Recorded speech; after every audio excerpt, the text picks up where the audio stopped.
Yeah, good morning to you, Christina and David. The inauguration will start at 7 tonight. And as you just mentioned, a spokesperson for Governor LePage says he will not be there, but we do know that he did move out of the Blaine house a little bit early so that way Mills and her family could have a luncheon today ahead of that inauguration. How's it looking out there this morning, Jacqueline? Good morning, Sarah. Yeah, definitely windy and snowy and very, very cold out here this morning. Those are the current conditions right now. I can feel those strong winds. Oh, gosh.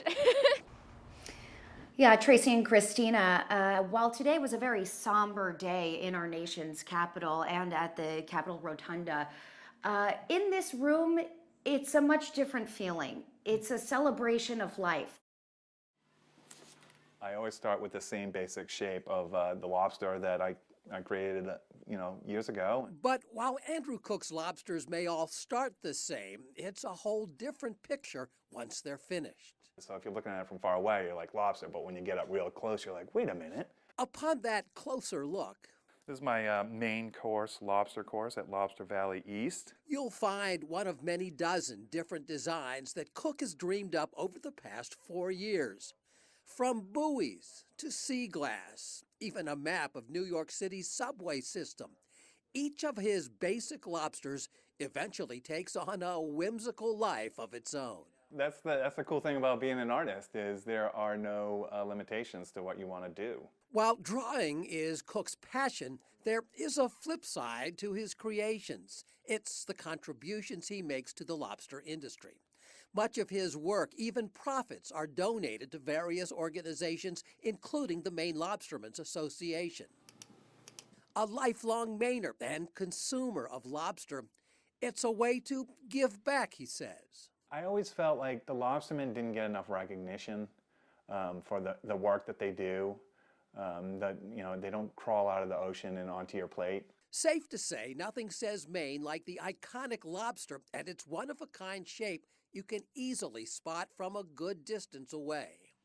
But to truly appreciate Andrew Cook's work, you'll want to move in for a much closer look. A lot of people love lobster, but they also love something else. So to bring a unique hybrid of two things together can kind of tell a story and spark a time when they were here in Maine. The radar works 24 hours a day, 7 days a week. There are many different parts of the radar system. The dome, which protects the radar from the weather and elements, houses the radar dish. This dish is an integral part of the radar system, and it's huge. It's 28 feet across, and even though it weighs a ton, due to counterbalancing, I can move this pretty easily with just one hand. The dish rotates inside the dome, and at the same time, it emits pulses, up to 1,000 pulses every second. Those pulses are how the radar detects precipitation in the atmosphere. When a pulse hits a raindrop, for instance, that signal bounces back to the radar. Sent down here to our main building. The return signals from those pulses are sent to a computer system which analyzes and interprets the information. That information is used by the National Weather Service office to generate the products which are made available to the media and the public. This is an important part. John Jensenius has worked for the National Weather Service for almost 42 years and has been here at the Gray office for 23 years now. When I first started in the Weather Service, it was just kind of a blurry image of where the precipitation was, and you really didn't have a sense of exactly what was out there. Radar technology has changed tremendously over the years. One of the most beneficial improvements, the addition of dual pole capabilities. This allows us to get information from two different directions, horizontal and now vertical. This lets us decipher the size, shape, and variety of precipitation. We are also able to see the flow towards and away from the radar. This is especially crucial for forecasting thunderstorms. If we see the air moving toward us and away from us in a very confined area, it's indicating that the thunderstorm may be spinning or rotating, which tells us it's a more severe thunderstorm and leads us to the possibility that there could be a tornado. All of that data comes together to allow meteorologists to inform the public of potentially threatening weather. While that is the critical job of the radar, the team that comes together to make these products is just as important. Everybody wants to know a little bit more about weather, and weather impacts day-to-day decisions that everybody makes, and really it's the people you work with that make the difference. In Gray, Jacqueline Thomas, WMTW News 8. I actually knew the man that lived there in that trailer down there, so it's a little bit shocking this morning, honestly. Police say they are picking up the pieces of 2 crime scenes, 2 people killed by gunshot wounds and 1 man injured. They say it started when the shooting suspect, 59-year-old Norman Strobel, went to a camp in Casco where a couple, 28-year-old Alyssa Goulet and 32-year-old Jason Almeida, both of Rhode Island, were staying on Winifred Lane. Police say they heard knocking and then someone saying it was a sheriff. A female got up and looked out and didn't see sheriff's deputies, but did see the silhouette of a man, and then saw a gun come up, and that's when she ducked out of the way. And a male subject in the residence as well went to her aid, and that's when he was shot. The suspect fired some shots through the kitchen window and struck a male subject inside. Police say the camp was owned by Strobel's ex-girlfriend, who was not there at the time, and there was a protection order issued against him by her.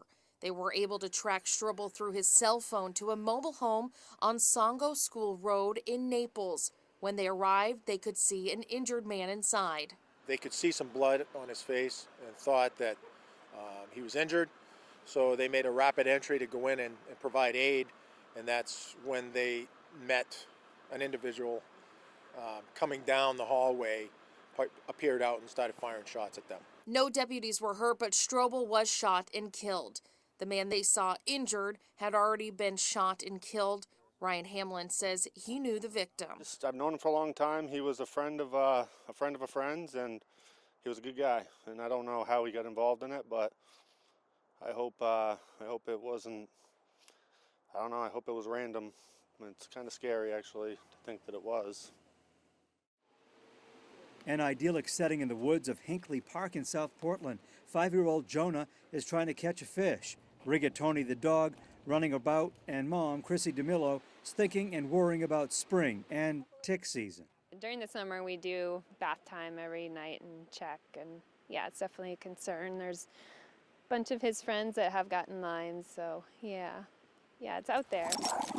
Charlie is treated with Frontline each year. His owner takes an added step, spraying insect repellent as a second line of defense. Still, Charlie brought home 2 ticks last year. That's why I'm doing my little voodoo with the herbal spray, you know, to try to be sure that when we're running here in the park or wherever we are, that if there are ticks and fleas around, they don't even jump on it. Will the ticks be more plentiful this year, or did they die off because of the long, cold, snowy winter? It didn't take long for the ticks to really kick up. Chuck Lubelsic, a field biologist with the Vector-Borne Disease Lab, has the answer. We won't really know till the season starts how good or bad it will be in the long haul, but overall, the conditions are in favor of them having a very good year this year. So good for them, bad good for them, bad for us. But as he gives us a tour of the woods, it makes sense that all that snow and cold are not enough to wipe out the crawly, disease-spreading critters. You got a pretty thick carpeting, and down here is where the ticks are going to be hanging out during the wintertime. And this leaf layer actually acts as a nice insulating blanket for the ticks, so they don't die if you've got a good snowpack to cover them up. In the woods of Scarborough, Lubelsic is flagging for ticks. Using an inexpensive piece of fabric made of corduroy, he sweeps the low-lying brush, and within minutes he captures his first tick. Yes, they are out today. It's taken back to the lab where it's analyzed under the scope, dissected, and tested for disease. Scientists say these field surveys are finding a greater percentage of infected ticks. In addition to Lyme disease, we have other tick-borne diseases now that are becoming very common in Maine as well. And we have a new one, deer tick virus, that claimed the life of somebody in the mid-coast last year. So it should be of major concern to a lot of people because it is becoming widespread. And if you're wondering about what kind of mosquito season might be in line, well, think about all that snow now melted, creating extra pools of standing water in the woods, perfect breeding grounds for yet another banner year.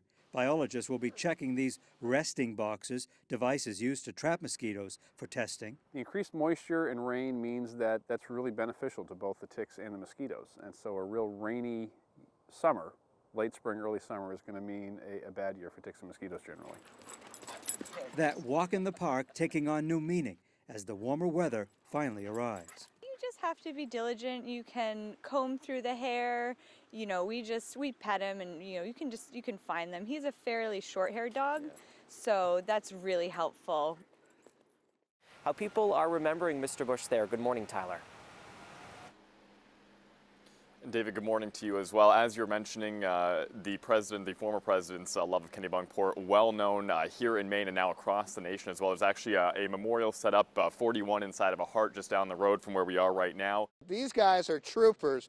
Officially the coldest weather in school at the season, -2 below zero. What do you think? Look at all the parents who woke up. Everybody is bundled up in the cold this morning.